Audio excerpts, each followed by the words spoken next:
Instagram. Hey, du der. Sup? Ved du, hvem du stemmer på til lokal kommunevalg? Min mor. Nej, jeg har en meget bedre løsning til dig. Du stemmer på Asger Mikkelsen, for han ved, hvad der er bedst for dig og din mor. Hvorfor?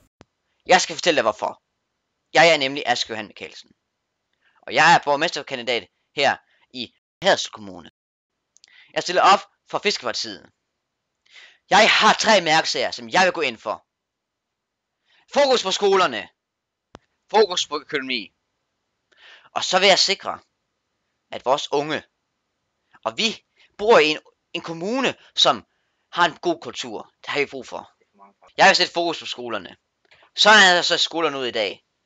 Med dårlige bordstole. Dårlige og langsomme computere. Og slidte bøger. Men hvad står alt? Er det her lortevand?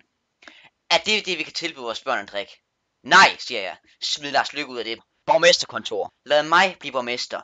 Og jeg vil se en meget forbedret skole. Sådan her bliver jeg med skolen, når jeg bliver borgmester. iPads.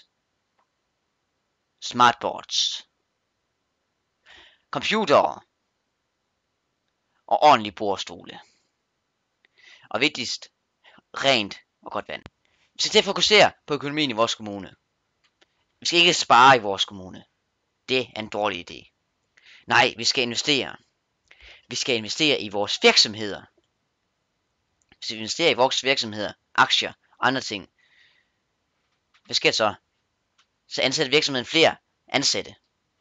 Der bliver færre arbejdsløse i vores kommune. Det betyder også, at virksomheden får flere penge mellem hænderne. Det betyder en højere kommuneskat.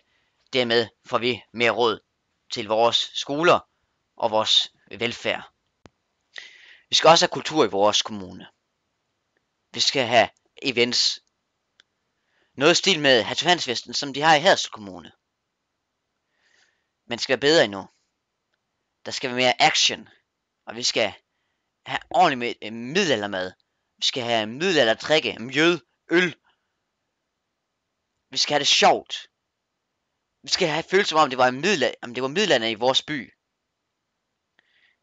Men vigtigst af alt, så skal børnene jo lære, hvad det egentlig var i middelalderen dengang. Og det lærer de ved den her event her. Men det skal ikke kun have middelalder-events. Vi skal have mange flere events. Vi skal kun se, hvad fremtiden bringer, hvis I stemmer på mig som borgmester. Og jeg vil love jer, I får kultur for alle pengene. Stem personligt på Asger Mikkelsen som din borgmesterkandidat. Sæt krydset ved mig. Eller sæt krydset ved dit fiskeparti. Stem på Asger Mikkelsen. Han ved, hvad der er bedst for dig og din mor. Husk, fiske sundt, så stem på Fiskepartiet.